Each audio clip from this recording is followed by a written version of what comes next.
All I got is missed calls on my line, yeah. Never seen a pick up right on time, yeah. If I don't call Too many back, too, leave because me this has been a alone. really awkward Please start leave to a the show. message. 2, 3. What's up, guys? Welcome into episode 138 of the Missed Call Podcast. This is Cubwood, and always beside me is Mr. John. Sauce. John Stockton Sartori. He finally has a John Stockton jersey on. I apologize to the fans out there that are wondering where's my Karl Malone jersey. It's not gonna happen. That guy Yeah. likes kids. He is a pedophile. Yeah. It's this jersey is from China as fuck. But it's still kind of cool. It's got the old it's over here. The old school Adidas logo on it, so I kind of fucks with it. But yeah, I finally made the purchase because I am the John Stockton. How many assists have you given out in the last year? It's been tough with the pandemic. It's been tough with the pandemic. It's affected all of us in different ways, Cub. So please don't be a fucking asshole. Guy's been in a drought since last February. Well, in terms of handing out assists, most definitely. But so he's saying he's been scoring. Welcome to the final week of Thick Athletes Month. The final week of Thick Athletes Month, the third annual Thick Athletes Month. And we've got a thick guest for you today, Pete Skoronski of Northwestern. Yeah, he's thick and he's smart. Pete Skoronski took over for Rashawn Slater at left tackle last year for Northwestern. Of course, Northwestern had a phenomenal year in college football, and we are very excited to have him on the show. So we'll get to that in a little bit. Before we get there, we're going to get to segments. And before we get to that, make sure that you're following us on all social media at Call Podcast. Make sure that you get us on YouTube as well so you can see our beautiful faces, or just our faces. Beauty is objective. We get it. We have a face for radio, Beauty is objective. Yeah. So maybe you think we're beautiful. Shout out to Arlene. But let's get to the word of the day. And then we'll get into the rest of the show. Cub, today's word of the day, this episode's word of the day is levity. Levity. I'm here for it. Is a noun that is silliness, lightness, lack of seriousness. So you might say that this podcast has levity. You might say we have levity. Would you like to make levity today, Sauce? Some more than others have levity on this show. I am down to make levity with you. And then love? Let's make some levity, man. Are you? The unfortunate thing... That's not your question to ask. The unfortunate thing to start this show is that we're not going to be making a ton of levity. We're going to start with grinding our gears because this is far and away the most important thing that we're going to talk about today. It's going to be one topic. We're both in the agreement that this is clearly the biggest thing that's grinding our gears. It's March Madness. Fucking seatbelts. Yeah, right. It's March Madness, and it's the favorite time of year for many sports fans. We know that the March Madness format is maybe the greatest championship format that American sports has. And it's obviously the men's tournament that gets a lot more attention than the women's tournament. And it's been that way forever. Kind of something that it seems most people have accepted.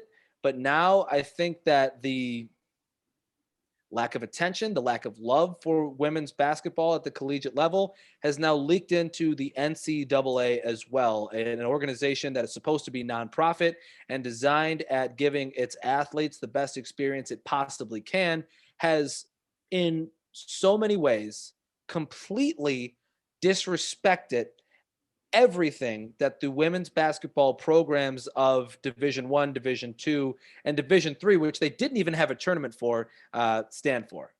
It's upsetting. It's not right. It's disrespectful is really what it is. And we're going to jump into it. So I think where we should start is probably the weight room, right? Like the thing that was most covered in the news. Yeah, let's dive into the weight room, which was basically for the women some spare free weights and yoga mats that someone probably pulled out of their basement and said, "Oh, I got this in my basement. I could come bring it over. I got it in my garage." That was it. And those weights probably went up to 25 pounds.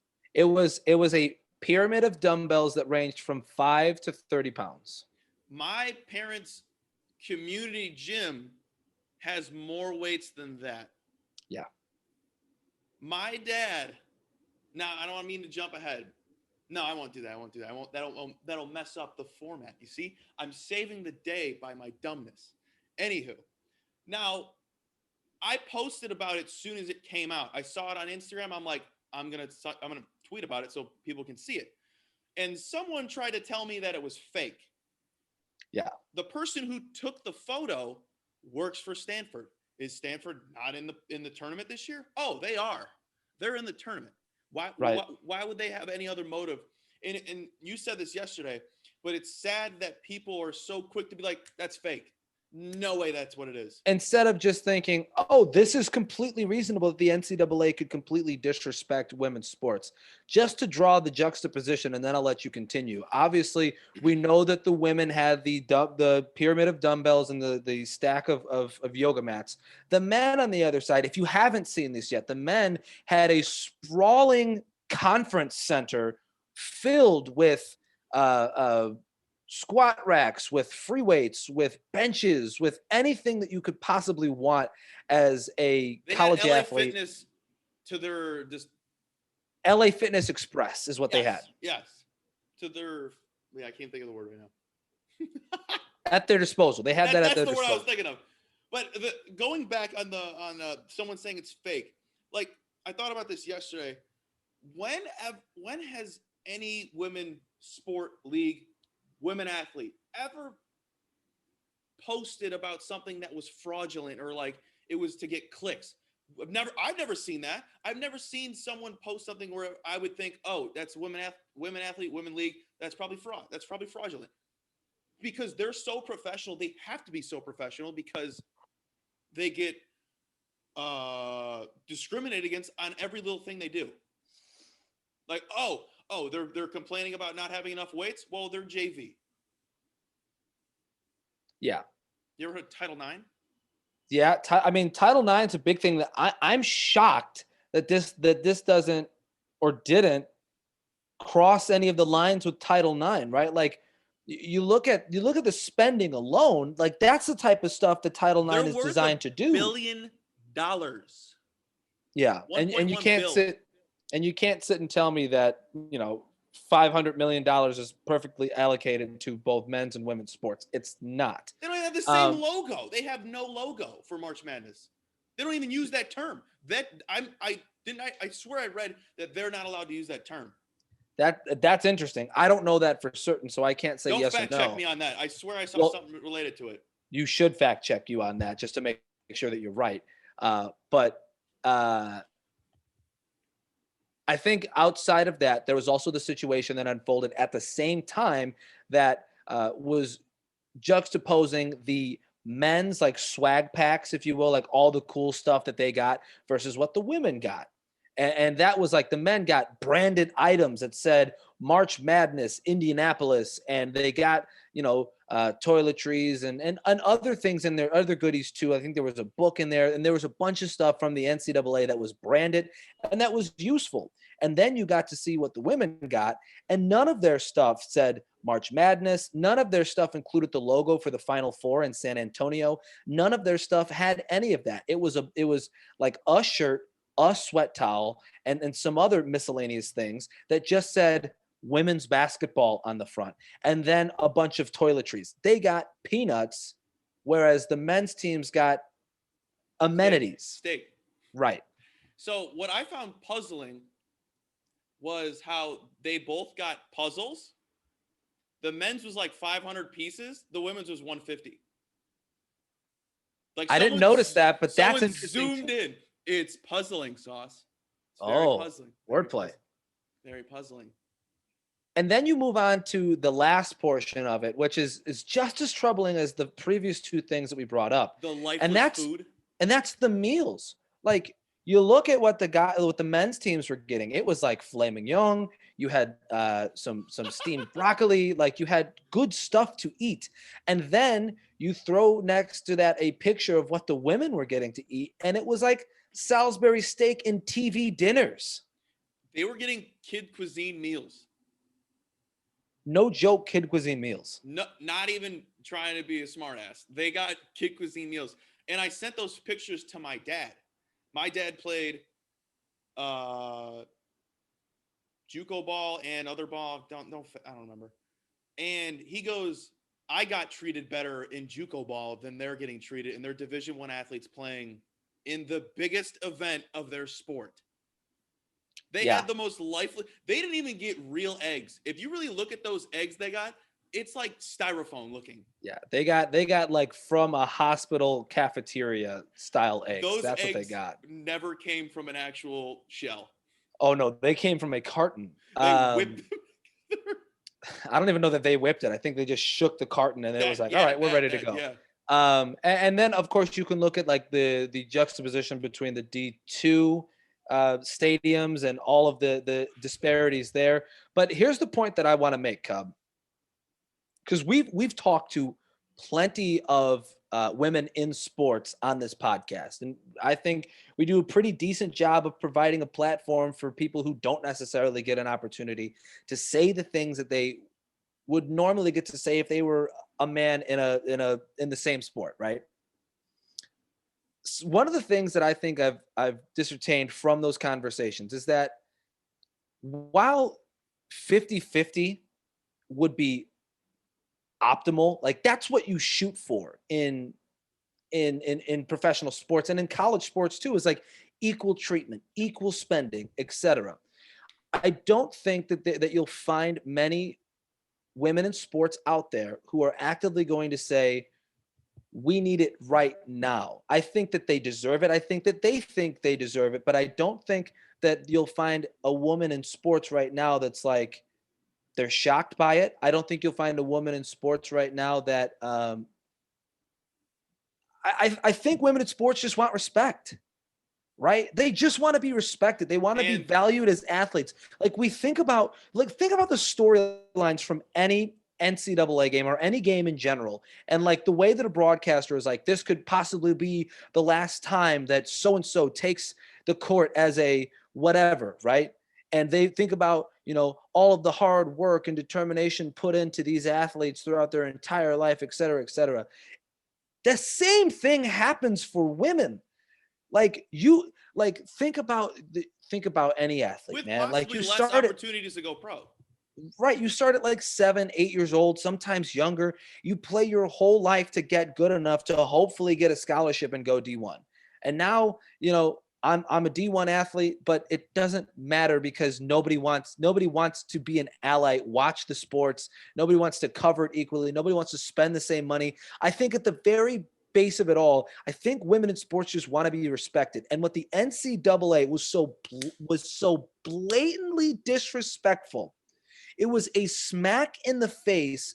There's no way to justify what they did. And you have to think, how many months ago was that approved? There are logistics teams that have to approve that. And they were like, yeah, sure, screw it.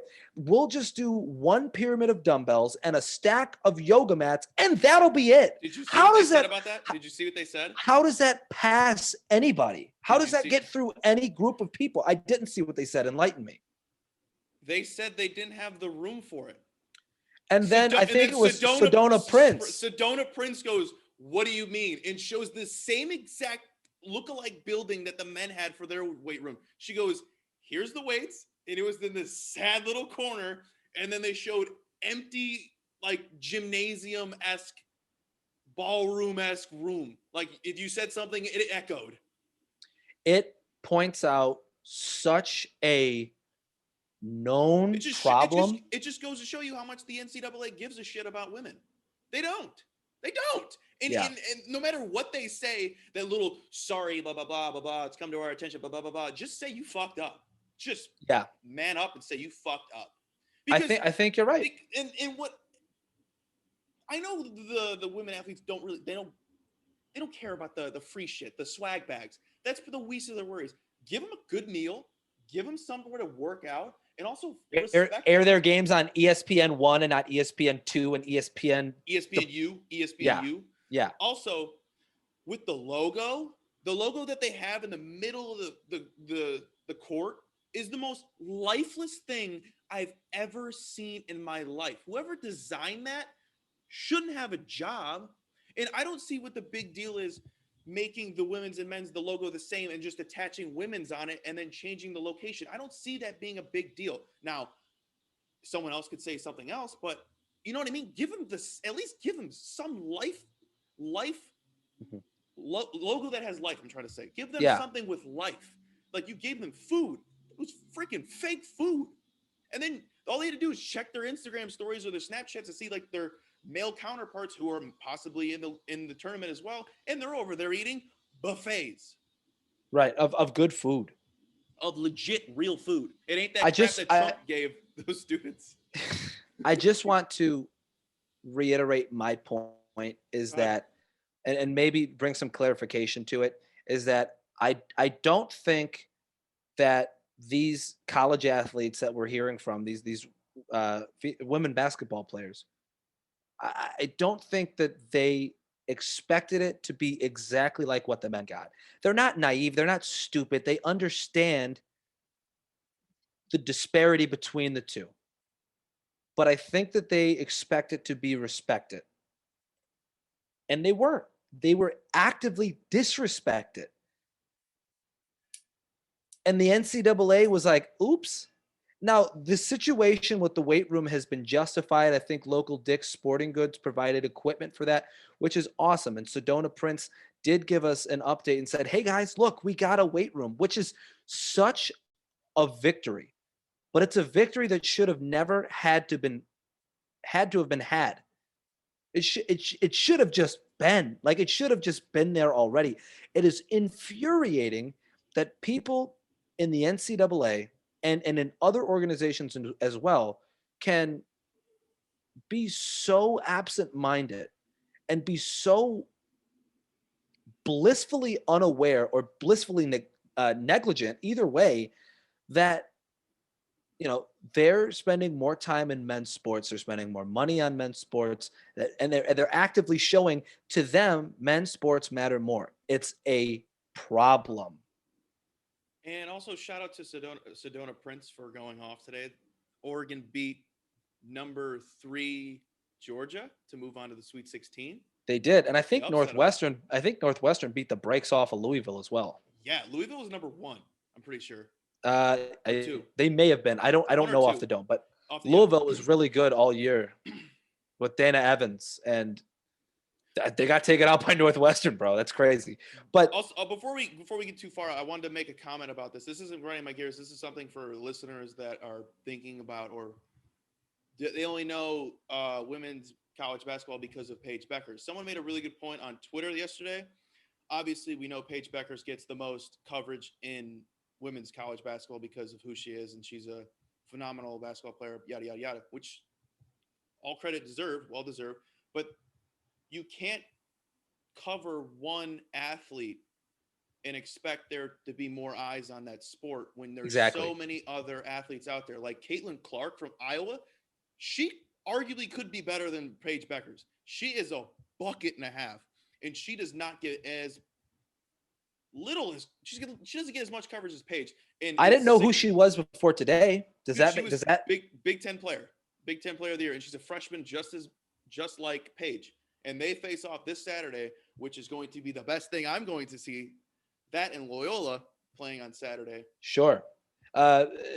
Just before we move on, I just have to say, this is a really important thing, and it's just important to be informed on this stuff. It's important to care about these things, because there are people that are being negatively affected by the actions of a corporation in a bunch of different ways. But in this specific way that we're talking about, the NCAA is actively neglecting the women in their programs that they govern. And that's unacceptable. And it should be changed. And there should be change in the future. And if there isn't, well, then that's just the problem, isn't it? I think another good thing to point out is, Cub, you do a podcast specific to women in sports with the Believe Podcast Network, and you should fill the people in on that before we move on. Yeah, you can find the Women in Sports podcast on Spotify, Apple, I made an Instagram yesterday, so you can find it Ooh, at Women in Sports Pod. It's only on Instagram. nice. I didn't feel like making a Twitter. So you teased it a little bit. Let's move into the best things that Yes. we saw this week, or the best things that we're going to see, because yours is Yes. a bit of a future, and that's all right. That's sometimes how the show works. So best thing that you're going to see this week, you said, is Saturday because of a couple college basketball matchups. Yeah, it's going to be Iowa UConn. I don't know what time they play on Saturday, but they play on Saturday. This is the most anticipated matchup probably in the tournament. Caitlin Clark, Paige Beckers, two of the nation's best basketball players facing off. It's going to be electrifying. It is going to be hopefully everything it's supposed to be. And then on top of that, you have Loyola living the dream once again. Shout out to Sister Jean. Shout out to God, you know. I still cannot believe that they took out Illinois. Oh, Big Ten. Not to get ahead of ourselves with We'll this. get there. This We'll show. get there. The Big Ten was dropping like flies in the men's tournament, and it was actually shocking. The men's tournament in general is shocking. We'll get to that a little bit later on in the show, but I just want to say this with the men's tournament, with all these upsets and stuff. Imagine what last year would have been when we didn't even know who was the best team in the country. right? You know what I They mean? were just trading. Yeah, they were like, just, I don't. Yeah. Well, the number one seed was like, do you want this? I don't want it. Do you want it? I don't know if I want it. You can I take don't want it. that hype. I don't want that hype. Yeah, but I still can't believe that Loyola took out Illinois. That was an absolutely They crazy. destroyed them. It was like a David and Goliath matchup, but David was much, much bigger in this matchup against Goliath. It was crazy. Best thing I saw this week has to be Spencer Lee, who is another Big Ten athlete. Spencer Lee is a wrestler for the University of Iowa at 125 pounds. And he won his third national championship with no ACLs. He tore both of his ACLs, wrestled through a national championship tournament, and won his third national championship. How fucking crazy is that? As someone who wrestled for 6 years, that's pretty nuts. Well, I actually made the comment on Twitter. I was like, we say a lot about like football guy this, football guy that, and shit like that. But rarely do we ever give the notification or the notoriety, I should say, to wrestlers who all of them are fucking psychopaths. I grew up in a wrestling family. My brother actually wrestles for Lincoln College down in Lincoln, Illinois. He's a Lynx. Isn't that Lincoln College Lynx is this the school mascot. It sounds But like something my dad would have named the school. Yeah, right. But he's a wrestler down there. My brother wrestled his entire life. I wrestled a bit too as a kid before I got cancer. But like the culture around wrestling is to just be a savage all the time, and that's exactly what Spencer Lee did. And I was mesmerized by the fact that he was like, "Yeah, I did it. I tore my ACL about a week before the tournament, but excuses are for pussies." And so I wrestled. So don't be a football guy, be a wrestling guy. Just be a gritty mother effer. I have to ask because it looks like you're getting really uncomfortable. Is the heater on like right in front of you? Yeah. Okay, because it looks like you're sweating. I don't do well when I'm hot, so I'm so pissed off that the heat is on right now. Okay, we didn't get an opportunity to do Chicago Sports Dick Kick of the Week last week because we had such a long interview with Fletcher, and hopefully you guys enjoyed that because I know that we did. Fletcher's a good friend of ours. If you haven't yet, go check that interview out and make sure that you check out Simp anywhere that you find music, Spotify, Apple Music, etc. And that's Fletcher, not the girl, the guy, the thick athlete, the guy that we had on the podcast. Thick athlete. Chicago Sports Dick Kick of the Week last week was Andy Dalton signing with the Bears over other options at quarterback. And the same thing applies this week. I think it was Chief from Redline Radio who said, like, I'll be doing random shit throughout the day. And then I'll just remember the Bears signed Andy Dalton, and it just fucking ruins my day. And that's exactly what it is. Dude, I'll be I doing didn't even know random you said shit. that. I'll be doing random shit throughout the day, and then I'll be like, fucking Andy Dalton. Fucking Andy fucking Dalton. No, I'll do the same thing. Check Twitter and I'll see him boxing, and I'm like, that's my quarterback. It's just tough, dude. Because it's like, Imagine having to get excited about a guy who can't even hype up his teammates before a game. All right, guys, we're gonna go out there and we're gonna give them hell. yeah, I just He is a it was saltine cracker of a human being.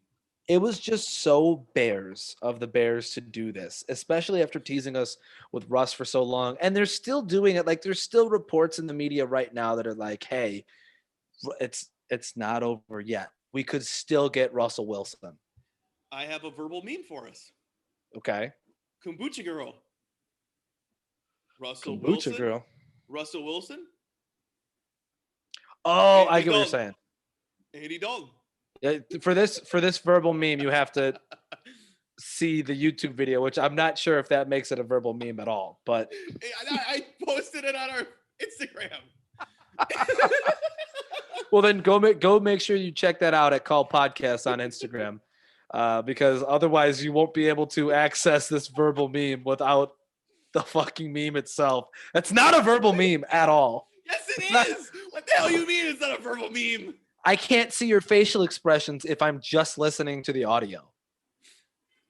But I explained it. She's doing the no, Russell Wilson, Andy Dalton. Ooh. Moving on. But no, clearly the Chicago sports dick kick of the week was that Andy Dalton is a steel Chicago toe Bear. kick to the groin. And they're trying to sell it to us by being like, look, here's pictures of Andy Dalton boxing. And they've already promised him the starting quarterback That's why he position. signed. That's the only reason why he signed. And Bears fans are somehow so stupid. You people are stupid. The ones that are out there posting, look at my quarterback. I will block you. Well, and that's the thing, right?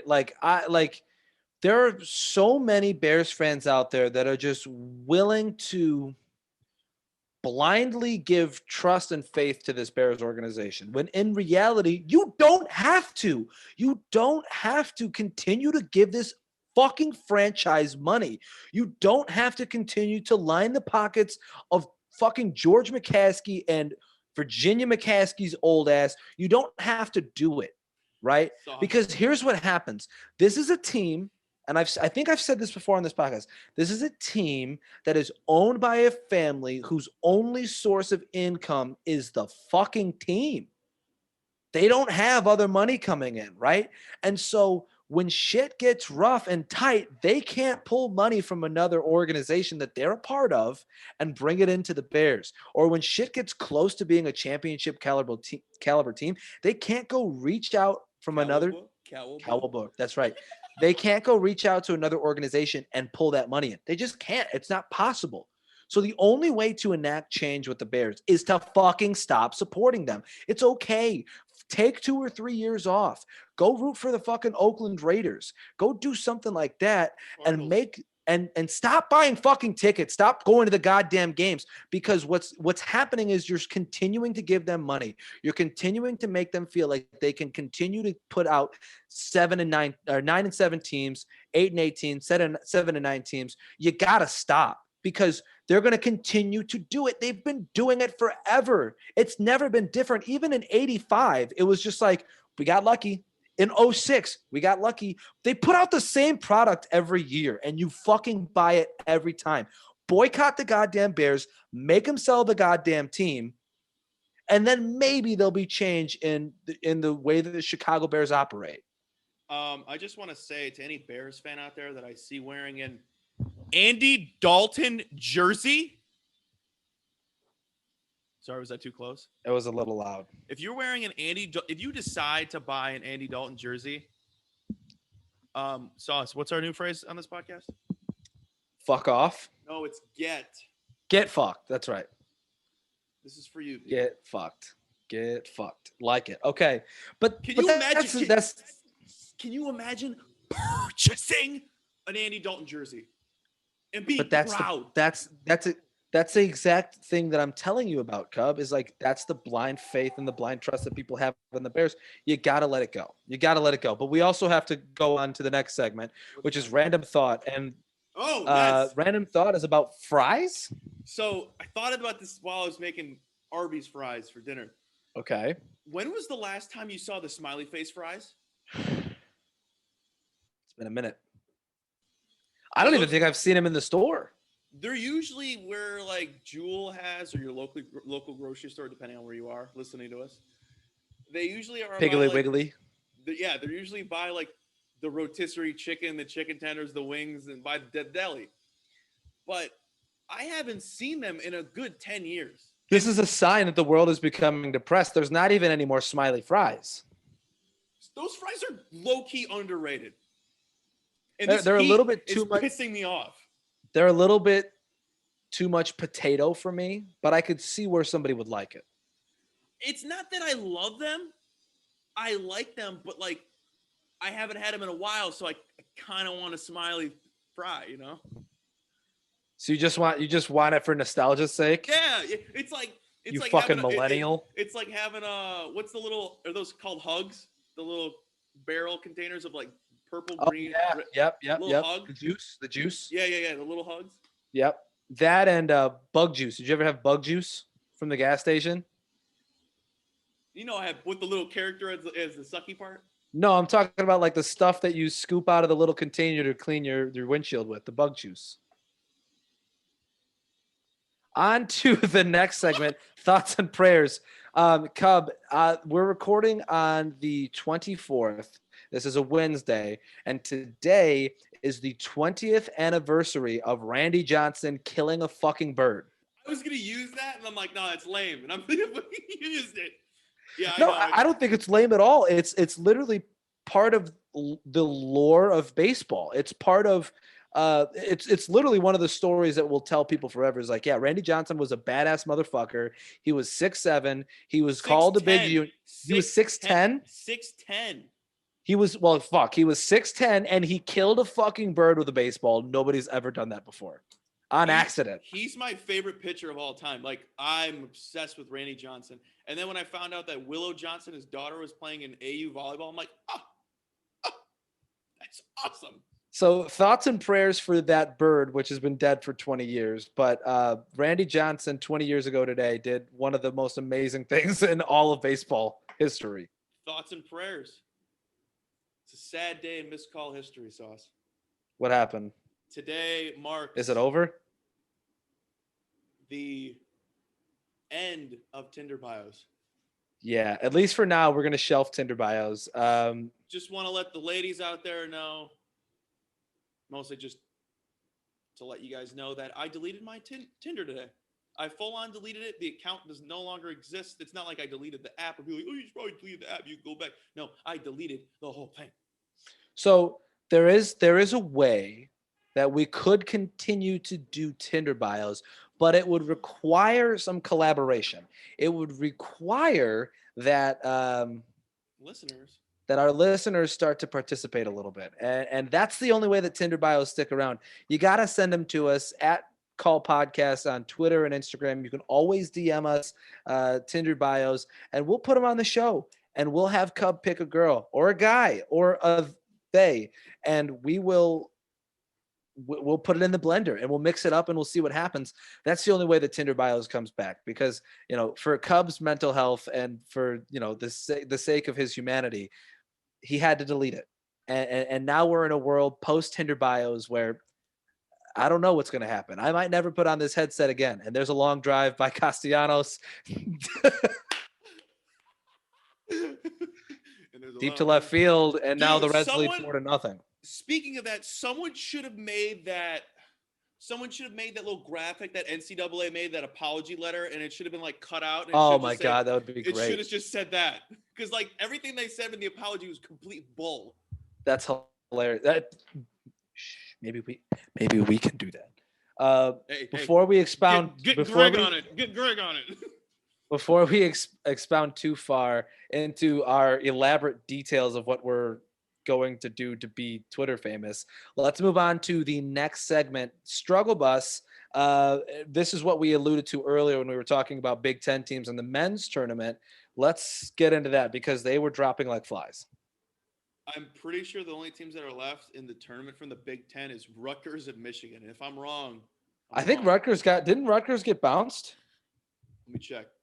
I thought Rutgers got bounced by score. Houston. Rutgers got bounced by Houston. All right, just Michigan. So we're down to just one. Michigan. We're down to one. Yeah, and Maryland got bounced by Bama, so it's just Michigan. And Bama's good. Bama's really good three-point shooting team. Best in the nation. They're good. They're really good. They're so good. They make good teams look bad. Verbal meme. Longest yard. I think. Sure, that's a verbal yard. meme. Longest That's a verbal meme. yard. Sure, I'll give you that one. Struggle Levity. Bus being Big Ten teams. Are they good? No. Apparently not. I think it was Jay Billis that tweeted out, it's not necessarily that they are overrated. It's just that they underperformed. Like there are just some teams that just got outplayed and outcoached. Like the Illinois game against Loyola, they just got outcoached. There's no way around it. Porter Mosier. I can't fucking say that name. Mosier? Porter Mosier. Your freaking mouth. I have to wrap my mouth, put my mouth in a way to get it. Porter Mosier. Player. Called a really great game, and he figured out how to use Cutwig in a really productive way to eliminate Kofi Coburn, and they fucking dominated Illinois, which was a Can you imagine being shocker. Io, and posting that Kobe picture to get bounced by Crutwig? Get bounced by Cutwig and Sister Jean, who prayed that you would shoot under 30%, and you did. And does that mean God hates Illinois? Just wait till we get to the next segment. But yeah, they entered. What did they enter with? 9 teams, and they now have 1 left, and we're going to the Sweet 16. Wisconsin, Purdue, Ohio State. What is that? I don't know what that is. I don't know. Oh, your armpits. I thought I was looking at the logo on the shirt. This man is perspiring, son. This man has got some wet. This man's got some wop. I have a fan on behind me. This man's got some wop, wet ass pits. That's what he's got. Struggle Bus goes out to Cinnamon Toast Crunch, who somehow got shrimp tails in the cereal and rat poop and other stuff. Rat poop was in there too. That dude found everything. Is that the surprise in every bag? It was such a such a funny interaction between this guy who found shrimp tails in his box of Cinnamon Toast Crunch and Cinnamon Toast Crunch's Twitter page, because he was like, "Hey, I found shrimp tails in my Cinnamon Toast Crunch. What the fuck?" And Cinnamon Toast Crunch said, "Oh no, please wait while we try to decipher the problem." And then they came back and said, "Actually, you're just fucking stupid and your eyes don't work. That's an accumulation of cinnamon that sometimes gets dispersed in our cereal." And he goes, "Hey man, no the fuck it isn't, because this is a shrimp tail." And they're like, "Oh fuck, that's a shrimp tail." That was the interaction this guy had with a corporation on Twitter. And they told him to send them the evidence. He told him to send them the evidence.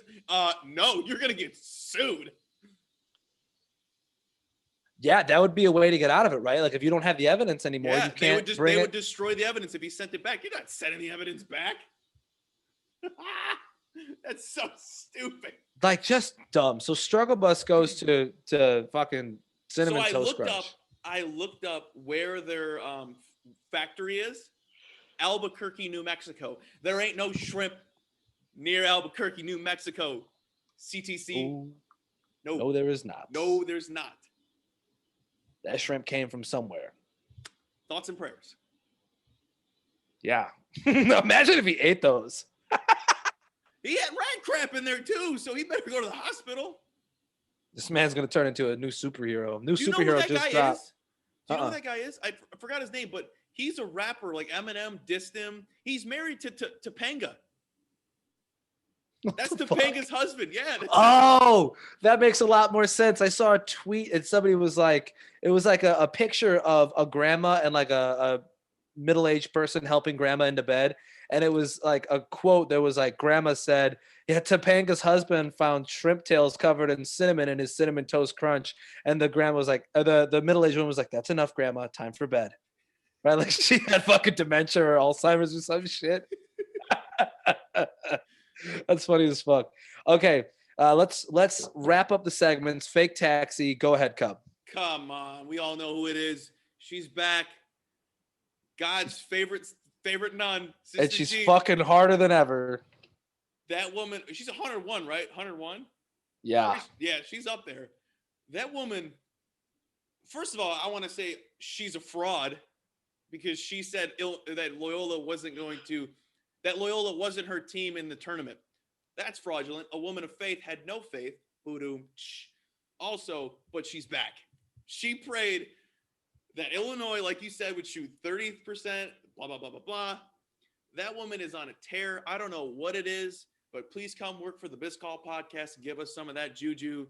We need our listenership up a little bit, Above 30%. We need it up 30%. So. And full on listen to the whole thing. Yeah. So we're either hoping that they listen to over 30%, or we're hoping that listenership goes up 30%. But either way, it revolves around that magical number that she prayed about. Can we get both, Sister Jean? Fuck it. Why not? I mean, is that greed? I think that's a sin. We're getting greedy. Wouldn't you know, Catholic boy? I feel like praying for another team to lose is kind of. I don't think she was praying for them to lose. She was praying for Loyola to win. But regardless, it's the same thing. Thinking about Sister Jean in the fake taxi makes me uncomfortable. So I'll go and talk about Zach. They got a wheelchair ramp now. They upgrade. Oh my fucking God. That opens things up not only to the elderly, but also to the disabled community as well. We're a welcoming podcast. That we are an all-inclusive podcast, that's for sure. Zack Snyder is in the fake taxi for me this week.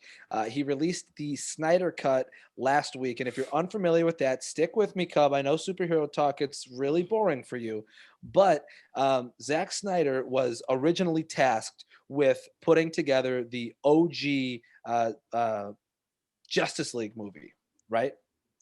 And during the process of that, his daughter actually took her own life. And he was then taken off of the project. He took himself off the project, to which then he was replaced with Joss Whedon, who put together some of the Marvel Avenger movies, right? And the Marvel Avenger movies, I think most people can tell you are kind of lighthearted, funny, quippy, right? They have a bunch of quips in them, etc. They're kind of funny movies in a way, but they're also superhero movies. DC is not that. DC is dark. It is disturbing. It is graphic. That's what DC comics are like. And that's what Zack Snyder had put together. And then they let Joss Whedon get a hold of it. So in 2017, they released like a 2-hour movie that sucked ass. And the Justice League has been made fun of for that reason for the better part of 4 years. But on Thursday of last week, they released the Snyder Cut. So Zack Snyder, the original director, came back, started working on the project again, and released what he was supposed to release 4 years ago, a 4-hour cut of this movie that was perfect. There was a couple plot holes that sucked. That's fine. I completely respect you taking your shirt off. There was a couple plot holes, but overall, a 4-hour movie, and it was well spent. I don't know that I'd ever watch it again, but it was worth the 4 hours watching it the first time over. I loved it. I know you don't give a fuck about superhero movies. I wish you gave a little bit of a shit. I didn't even know about it. I wish you gave a little bit of a shit about it so you could be like, oh yeah, that's kind of cool. But like the Snyder Cut was fucking sick. Outside of the fact that like, you know, Superman kind of sucked, but that's it. Now, since you don't think I like superheroes, Christian Bale Batman's the best Batman. Have you seen all the Affleck Batmans? I agree with you, but have you seen all the Affleck Batmans? I haven't seen one. I would at least watch a little bit of it. I think he does a different style of Batman, There's always which a different is style, which is always cool. I think the best might be Adam West, which is basically a Kapow! live action, Kapow! live action cartoon Batman. I just like the way Adam West talks. Like I think Adam West has one of the most iconic Adam voices. West. He's like, what? He's- I don't even know He sounds like the guy from SNL. No, yes. Dave Chappelle. Yeah, it's exactly what he sounds like. All right, we got to wrap this up. We ran long on segments per usual. I mean, fucking ho-hum. That's just this podcast in general. We run long on everything. But let's get you to the interview with Pete Skoronski, left tackle for Northwestern. And hopefully you guys enjoy that. Make sure that you follow us on all social media at Call Podcast. You can find me on Twitter at Life of Sartori. You can find the man rubbing his chest hair on the other side of the screen on Twitter. You can just search Cub Wood, and he should pop up because he's the one and only Cub Wood. As always, thanks for tuning in to episode 138 of the Missed Call Podcast. We'll be back next week with the start of Women Athletes Month. Let's go. So let's go. Very excited for that. But again, enjoy the interview with Pete Skoronski, and we'll see you guys. Woo!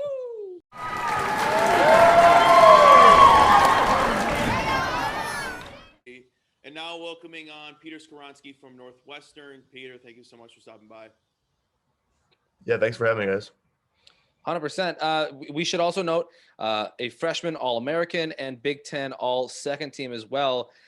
I am fascinated at the position that you were put in your freshman year at Northwestern, right? So I kind of want to get filled in on the timeline of you getting to school and then realizing like, oh, I'm going to be the starter at left tackle. Like, obviously people had Rashawn Slater pegged to be the guy there, and then he chose to take the season off, understandably so, but that gave you an opportunity to kick some ass, and you did. Can you talk about that timeline and kind of fill me in at least on how that happened? Yeah, so I was an early enrollee. So some guys early enroll and they come in January, like kind of after their first semester senior year, but I did not do that. So I didn't show up to a campus until like June 28th or so. Okay. When the mid-year enrollee.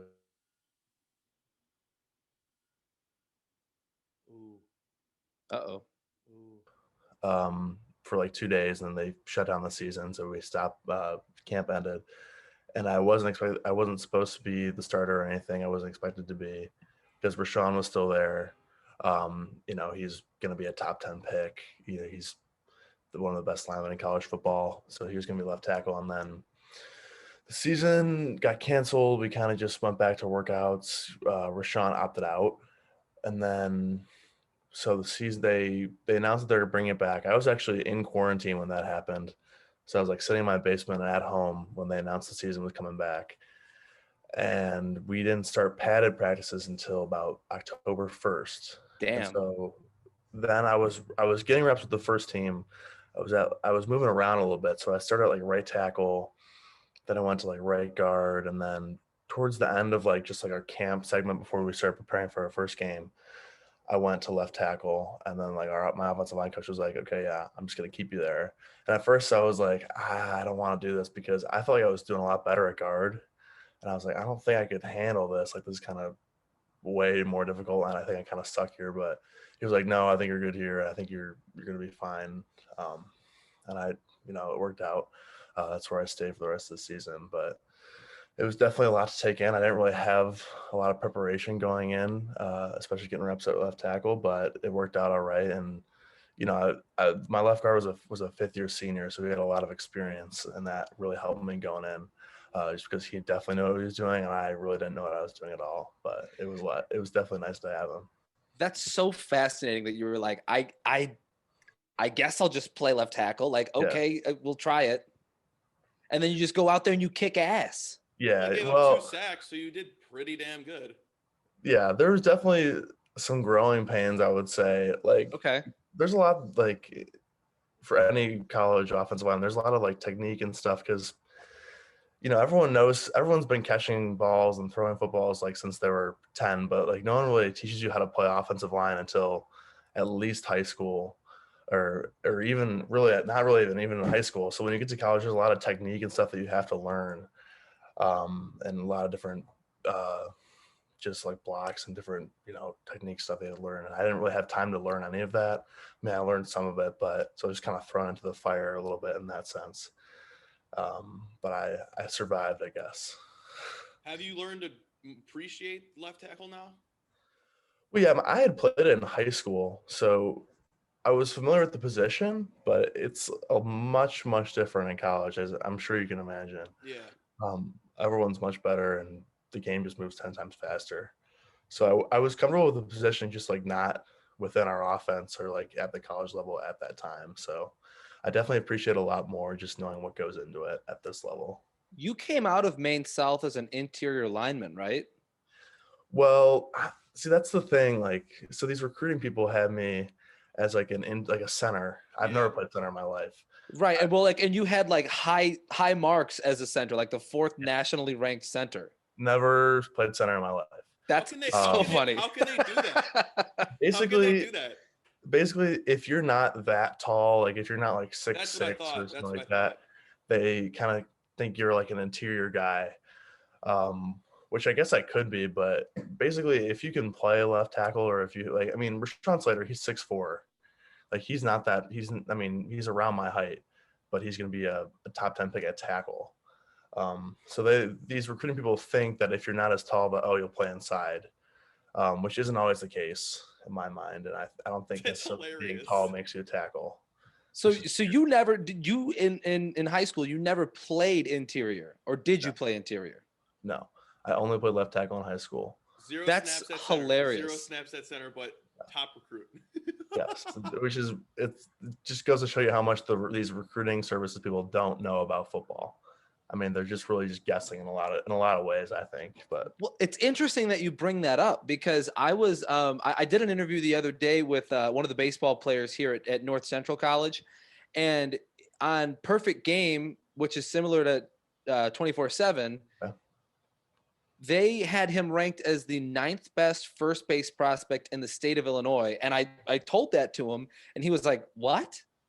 He's like, I've been a pitcher since my sophomore year of high school. How in the world am I the 9th best first baseman prospect? Yeah. Well, so much of like recruiting is about like potential, or where you like project to be. So, I mean, in some cases, there's a lot of high school players who they're maybe not that good in high school, but if you're 6'7", you're 275, even if you're not that good, you're going to get Division I offers because you have the potential to be better. So I think that's kind of, where these people end up making mistakes, is like, he could play inside because he's shorter, but he's still a lineman. So I think, or, he looks like a first baseman, even though he's a pitcher right now. So it's kind of just a guessing game, really, and doesn't end up turning out that way. But that affects so much of what you guys get to do, or like the looks that you guys get. Yeah. Well, like the thing is, like my college coaches, they don't really care about like what 24/7 says. Like, okay, they give a crap if they say if he was a 5-star or a 2-star. Like if they like you, they like you. And like he doesn't care. My offensive line coach doesn't care that they say I'm a center. Like if you can play tackle, you're gonna play tackle. Or like if you can play guard, you're gonna play guard. It doesn't matter where they project you. Those people have no say in like college depth charts or anything like that. Right. I think it's so interesting you mentioned like bigger guys just getting offers because they're big. Because I went to high school with a guy who was 6'7", but probably like would only be a high school offensive lineman because he wasn't good, didn't do well, but he got a Division I offer and went D1, but didn't go anywhere else because, like I said, couldn't play. Right. Like, how do they not see that? I mean, it's definitely a hit or miss with guys like that. The idea is, I mean, there's a kid that I played against, who actually I forget where he is, but I played against in high school, and he had a bunch of Division I offers, and he just wasn't that good, but he was 6'5", he was 260 or something like that. I think he's a D-lineman now. The idea is that they can get you in their strength and conditioning program, and they can get you with their coaches and develop you fundamentally, and maybe because you have that frame already and you have that natural like you have the genes for it, that maybe they can develop you into something good. And sometimes it works out, sometimes it doesn't. Right. And then they'll have heart. You gotta have heart. You have to, and I feel like you could see that on tape if the guy has heart or not. Yeah, that's definitely a hard thing to gauge, and I think some schools care about that more than others in terms of just like heart, as you say, or how hard they play, or how well they're naturally suited just to play football.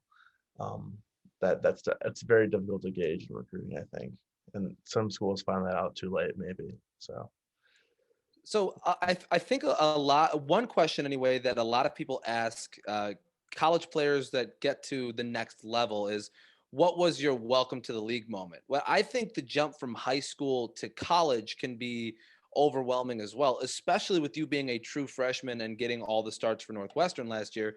Did you have a welcome to college moment in football? That's a good question. It's hard to really like think about one like that. I mean, when we played Maryland our first game, we kind of kicked their ass. So Yeah, well, everybody kicks Maryland's ass. yeah, right. Well, they turned out to be pretty decent actually, uh, in the middle of the year until they had a bunch of COVID issues. But Yeah. um, Oh yeah, this two was is not brother. really. This wasn't right at the beginning of the season, but when we played Ohio State, they probably had one of the better D lines in the country, I'd say. Hmm. And that was really just like, oh wow, there's some dudes out here that are, I mean, they had a defensive lineman who might have been like the longest person I've ever seen, like arms like down by his knees. And I was like, are Sounds you like really me. expecting me to block this guy? His name was Zach Harrison. He's like 5-star recruit, just like unbelievable, gonna be like a top 10 pick probably someday. But I was like, how is this person even human? And how is this person able to do what he's doing right now? And here I am, like just like a freshman out there trying to like get in his way so he doesn't kill our quarterback. But definitely that game was a huge welcome to college football moment, because even it was like far in the season, but it was still like holy shit, like these guys are unreal. Yeah. I mean, in the Big Ten, that's the big step up, right? Like everybody else is good, but then you play Ohio State, and that's the representative for that Right. conference all the time. And college football showed that they wanted it to be their representative too. Yeah, whatever. They probably deserve to be in the playoff. I'm not going to say that they didn't deserve it, even if they played 6 games or whatever. We knew they were the best team in the Big Ten. I think that was pretty indisputable in my mind. So What's it like playing, say, Maryland and then going against Ohio State? Like, how is it like? Oh, we're just playing, but it's like I can't even word it right now. Like the talent level is definitely way different. Yeah, And like you play. how noticeable is it? That's what I'm trying to say. it's definitely noticeable. I think just like the thing about Maryland was, or at least some teams, some of the worst teams we play, that some of these teams kind of just roll over. We were up like 30-3 against Maryland. I mean, they don't give a crap anymore. Like some of those guys don't want to be out there. I mean, Yeah, they just show their bellies. one of their defensive tackles was like, oh, man, I wish I transferred Northwestern during the game, which we were laughing about. But I mean, you can just kind of almost tell in the way, like in just like their body language, how serious they are about what they're doing, like as Ohio State compared to a Maryland. You know what I mean? It's like they're Ohio State and they know that, and they know how Yeah. good they are, which I think is like the major difference, I'd say. And then when the ball snapped, there's a huge difference there too. But Who talked more crap, Maryland or Ohio State? Ohio State didn't really talk. I That would makes say, sense. yeah. Well, I don't know if you saw the game, but we had like an insane interception, like a long. They didn't have much room to talk during that game. Yeah, You guys yeah, were kicking their ass for a long time. First half, yeah. So our left guard Nick likes to like joke with guys a little bit, and so after we had this interception, he was like, come on. He was talking to the Ohio State D line. We were just taking a knee. It was right at half, and he was like, come on, guys, like that was pretty cool. You got to admit. And these D linemen were like wouldn't say anything, wouldn't even look at us, or they didn't want to say anything at all. They were pissed off, but they didn't really talk any shit to us. But some other schools definitely did. Some other schools were big on talking. We're fascinated with the in the Yeah. trenches trash talk because Yeah. That's where the majority of it happens. It's either like, the wide receivers versus the DBs, or it's like the offensive linemen screaming obscenities at one another before the snap. It's all sus stuff too. Oh yeah, definitely. We like to have our fun. And like we're not. I mean, I was never a very big trash talker in high school, but I think college just made me more of a trash talker. Just because of Love the it. competition, like it's like no one. I don't really have anything to say to anybody in high school, but in college, like it's like everyone's so much better that it makes it more fun. So we get into it a little bit, but it's mostly a lot of it's like joking, and we're just kind of like poking fun at guys a little bit. We don't really do like so much trash talking, but it's a good time, I think, especially when you're winning. It's better to say stuff. 100%, 100%. We also like to chirp. We went to what was it? It was Western Kentucky versus FIU. Oh, we became in best Bowling friends Green, with the kicker. And the kicker, Pete, the kicker was like 5'6", Okay. 245. 245, and he knew our And names he had by a the end of the mullet. game. And he had a mullet. Oh my God. He had a mullet. 5'6", 245. That's a bowling ball right there. But apparently he's got a rocket for a leg too, because he's Wasn't the he kicker. on scholarship? Yeah, he was. We looked him up. We were like, what is his Wow. name? Where is he from? It's got to be Florida because of the hair. We knew him and he knew us by the end of that game. Trash talking is just so much fun. Yeah. I want to know what you think is the biggest thing that contributed to your success last year. Like I said, just having like older guys on the line to help me, Sure. especially just like not knowing the offense very well, being a freshman, like having those guys just to rely on in terms of the playbook, and then just having them rely on in terms of just like being there and like having that experience next to you makes it feel a lot better. Just being so inexperienced, you don't feel like you're just out there on your own. Like our left guard, I don't know, he's got 20 or so starts in his career. So just having that was really big for me. And then being in a great offense in general, I think boosts your confidence a little bit. Like especially like we go out against Maryland and kicking their ass, like that definitely helps your confidence. Just like your first game, you win by 40. So I love that this is turning into a Let's Shit on Maryland podcast. Yeah. I'm down with that. We could do that. It's about to switch gears, though, Sauce. Oh, it's about to switch gears. We'll get there. We could shit on Nebraska too if you want, because that program's just oh my God. Leave Nebraska alone. What have they ever done? That is very true. So when it comes to talking about those older guys on the line, I mean, you've talked to the media plenty, and I'm sure that all of them have drawn the conclusion that you have this super, super close bond with Rashawn Slater, and he's the reason that you're so successful. Is that overstated or understated? I wouldn't say we have like a super close bond. I mean, we never really played together. And we only well, that's what I'm saying. But like from at least from what I read, people were like, "Oh, it's because Slater's there and he's helping," and like it's I saw that too. But you guys never played together, like you said. I guess I'm just curious of this, because sometimes media members can draw conclusions that aren't true. No, without a doubt, Rashawn was a huge help to me. Just being able to like shoot him a text about like watching film or like a certain player that I'd be going against. So in that way, he was a big help. I wouldn't say like we were super close or anything like that, just because we never got a chance to really play together. But I mean, he was definitely a huge help, and I'll text him every once in a while, just asking about something. And he didn't really have to do anything to help me at all this past year, but he did, which speaks to him and how he is, which was huge. But yeah, he's just always been a good resource for me. And I wouldn't say like we're super close, but either way, he was really helpful for me. Well, that's good, right? I mean, and like you said, like he didn't necessarily owe you anything, but he still helped out, and that's pretty cool. You were the first 5-star recruit in Northwestern program history. Northwest. Yeah, forgot the earn. But you're the first 5-star recruit in their football program's history. We're always fascinated with the recruitment process, and especially for somebody like you who is so highly touted. What was that like? Yeah, recruiting is a little. It didn't last very long for you, did it? Like you were signed and ready to go to Northwestern by your junior year. Yeah, so it was actually pretty long. So I got my first offer during my sophomore season of football in high school. and then kind of like second semester, like winter, spring of my sophomore year, I got most of my offers. And so from then until May of 20, from like winter, spring 2018 to May 2019, like recruiting was kind of full go.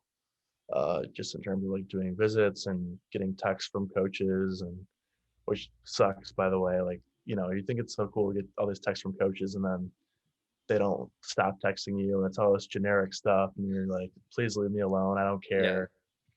Like, I wouldn't even respond to half of them, because it'd be like, I know you just sent this text to like 40 other kids. Like, I know you don't care if I respond or not. Respond back, I love you. Yeah, right. Something real like that. I think they would get a little frustrated with me because I wouldn't respond. But it's really not all I mean, it's exciting, but it gets to be a pain in the butt a little bit, just because it's so overwhelming, and coaches like texting you, and they, eventually gets to the point where they want a decision from you.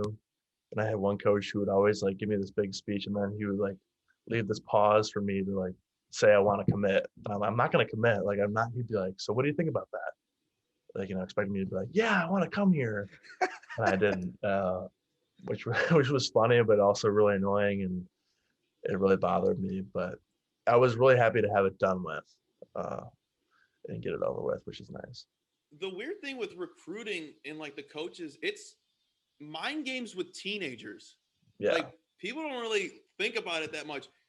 These coaches are playing mind games with high schoolers. Right. Which is messed up. And it's weird how some like adults are about it. Like, there are definitely the more experienced guys who understand, like, you're a human being and you're in high school, and like maybe you don't want to go to their school, and they're okay with that. But some of these, kind of like the young, kind of scrappy guys who are just getting into like the recruiting, they're into their jobs, and they're young, they want to prove themselves. They can be really overwhelming. And there was this one coach who was like, hey, it's me, I'm the recruiting coordinator from this school. I didn't respond in like 30 minutes, and then he was like, just let me know if you're not interested. It'll save us both some time. Wait, in 30 minutes he double text you? Yeah, I was like, first of all, you've never met me before. I've never been to your school. You never like tried to communicate with me before. How are you going to say something this abrupt, like 30, because I didn't respond fast enough? Like, sorry, dude, I was taking a dump. Yeah. Or literally doing anything. Yeah, like really. A half hour is not a long not even time long. to wait. All I have to say, like through all of this, I saw that you got an offer from Notre Dame, and I can't tell you how happy it makes me that you're not going to that godforsaken school. Yeah. Now it's time to shit on a new team. Yeah, I'm agreeing with you there about your opinions of Notre Dame, because I did like a lot of aspects about their program, but just overall, I really can't bear the Notre Dame media and just how they are, and just their, I don't know. I don't want to talk too much Keep it trash. coming, Peter. Keep it coming. I'm not going to say anything too bad because I don't want to embarrass the program. It's not like they're in your conference or Yeah. anything, or it's not like they're in any conference. And unless I really it did like benefits them a directly. lot of things about the program. I mean, as much as it pains me to admit it, they're a good team, and they've produced a lot of good players, and they're still a good program. But I really just can't stand certain things about like who they are, who they, or Notre Dame, or the gods of college football.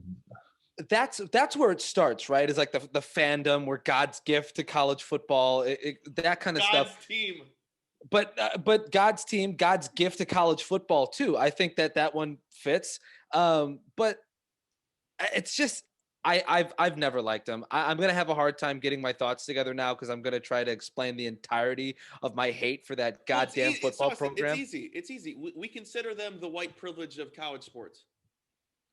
Every year they're top 10. Every year they're top 10.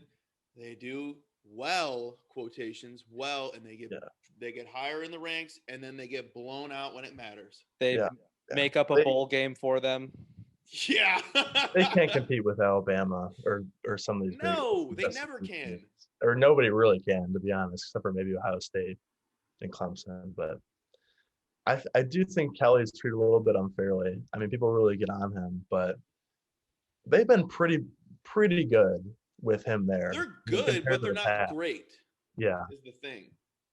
Well, like I said, it's going to be tough to beat out a team. You know, you're in Indiana. You're not down in the South where, you know, the best recruits are. It's really hard. It's really hard to be better than Nick Saban and, you know, LSU down there. I mean, it's hard to beat out those teams. So It's hard to I be think better he's than really done Purdue in better your than own anybody state. else could have done. Say it again, Sauce. Say Excuse it me. again. I didn't mean to cut you off, Pete. I was just saying.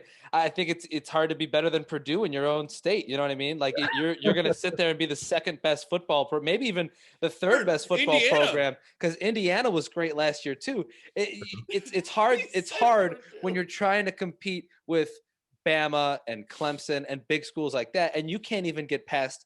You can't even get past Purdue and then Illinois and Indiana. So it's tough for them, but they'll pray about it and hopefully it'll work out for them. When you are in the O-line room at Northwestern, right? O-linemen are notoriously smart. At least that's what I've understood from conversations and from just generalizations. That's the word. How smart is an offensive line room at a school like Northwestern? I'd say we're pretty smart. I mean, I wouldn't say like we're like I don't think anyone looks at our position group and is like, wow, they're like unbelievably smart. Holy cow. But we definitely have some very smart guys. Like we got a few engineers and our center's is pre-med. He's taking the MCAT this summer. So, I'd say we're more logical and we have more common sense than the average position group.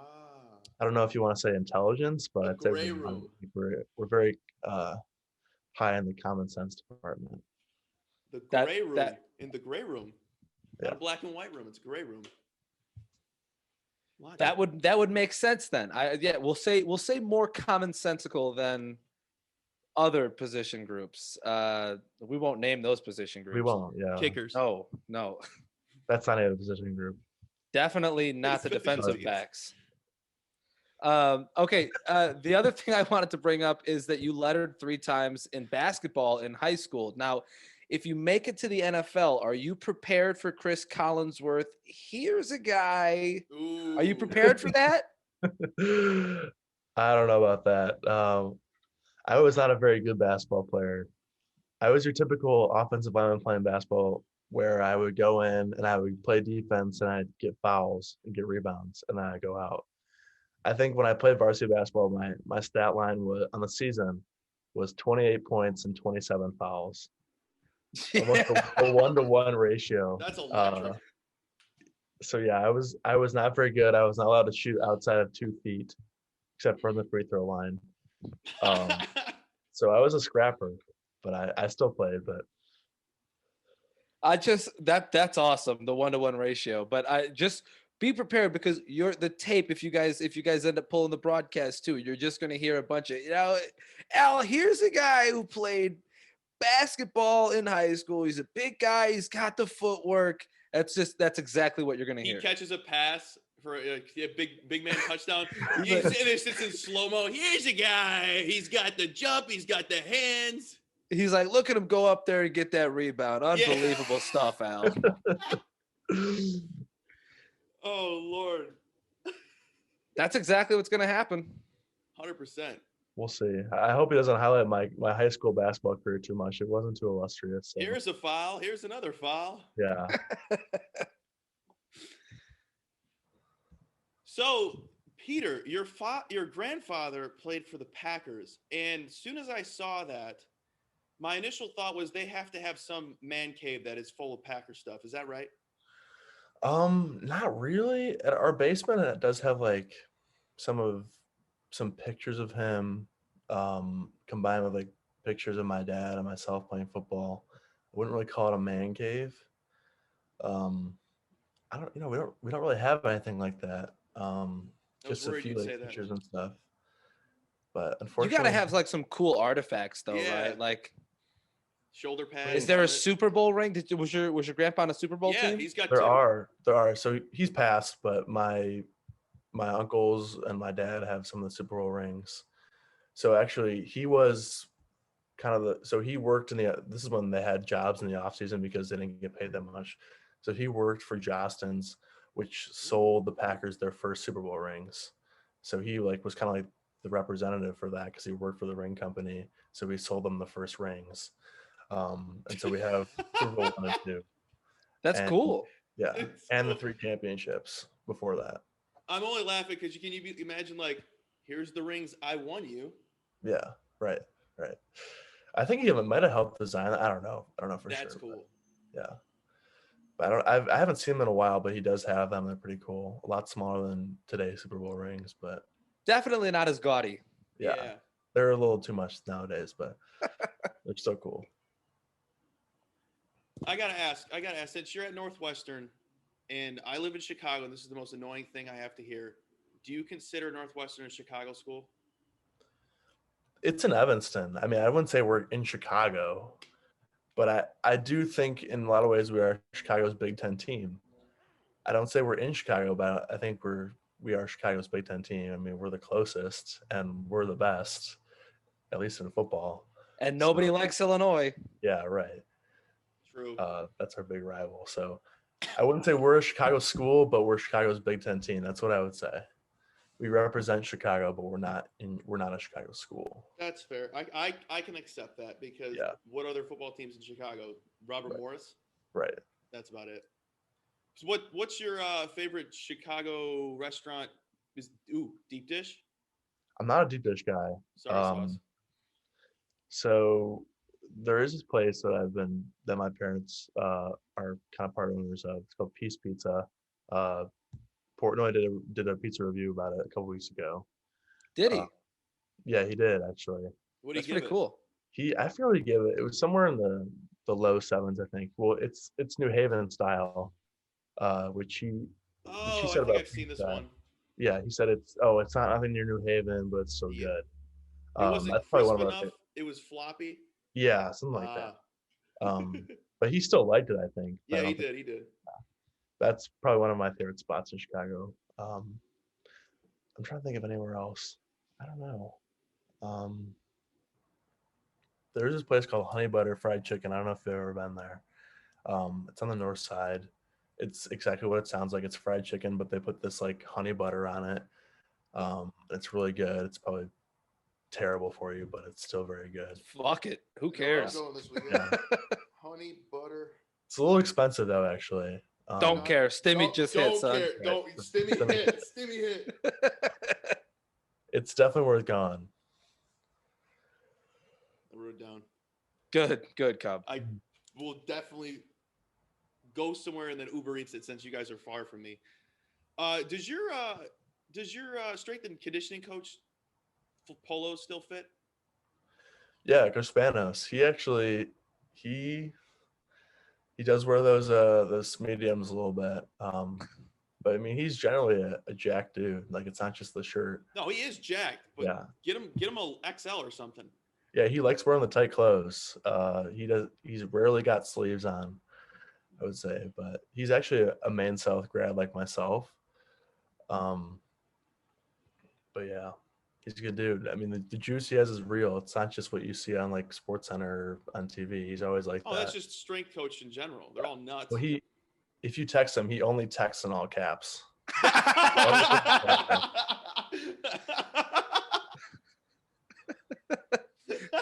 Coach, why are you yelling? He's like, I'm not. That's just how everything he says. It doesn't matter what it is, all caps. That's hilarious. Before we let you go, I think I'd be remiss if I didn't ask if you had a Pat Fitzgerald story, because the Chicagoland, I think Illinois in general, is smitten with Pat Fitzgerald. It's a good question. I don't want to. You don't have to out him. Here. Yeah, right. I would just say I don't have a specific story, but he's definitely like one of the guys, and he loves to like joke around with people. So like he'll always just like call people out, or like usually, he has like, we have like a team meeting, and at the end of the team meeting he'll add like something, and like he'll just like roast some guy, like one of our like player personnel guys. He like put up some picture from like 10 years ago of this dude like in college looking like a huge douche, and he's just like, hey, look at this douche here, guys, like look at this guy. But he's really funny. He's a great coach, definitely a player's coach. And I think what kind of sets him apart is like, I feel like there's definitely coaches in college football who who don't really know all their players. It wouldn't surprise me if some coaches didn't know the names of all their players, but I think he knows all of us. He knows about all of us. Like he's not just like just doesn't knows more than just your name, and he'll find the time to just like have a personal conversation with you, which definitely sets him apart. Even during the season, like I was just walking out to practice one day, and he walked with me and just talking with me, asking me how I was doing and how the season was going for me, which I think makes him a great coach and makes me love playing for him because he's always got our interests in mind. But definitely one of the guys definitely likes to have fun and joke around, which is great. I don't think I can get into too many personal stories. And I definitely don't expect you to, but I mean, it just, he is a player's coach. Like you said, it shows so much through his appearances in the media that he is just a guy who cares so immensely about you guys. Yeah. I will. There is one story I could probably share. So this is, I think we were in camp and, we do a little bit of running at the end of practice. Just to, like stay in shape during camp and just make sure our conditioning's up. So I think there was one day we were supposed to run like these, not really sprints, but just sort of like jogs up and down the field just to help our conditioning. And it was a Saturday, so we had the next day off. The guys are in a good mood. And practices are ending, and sorry, my dad just walked in. And practices are ending, and our strength coach was like, "All right, guys, we're gonna go run." And coach was just like, "Hey guys, you think we should run?" And he's talking to us, and we're all like, "No." And he looks to the strength coach, he's like, "No, we're not running. Get out of here!" Like just messing with him. But the guy was, it was funny, but he just likes to have a good time, and all in good fun, of course. But of course. Does he still hate cell phones? I think so. He always talks about that and complains about being on our phones. I was gonna say, does he like not allow you guys to bring your cell phones into like the meetings? Not real. I mean, I still bring my phone to meetings. He's not really in our position meetings, so he wouldn't know. But no one really goes on their phones in meetings just because.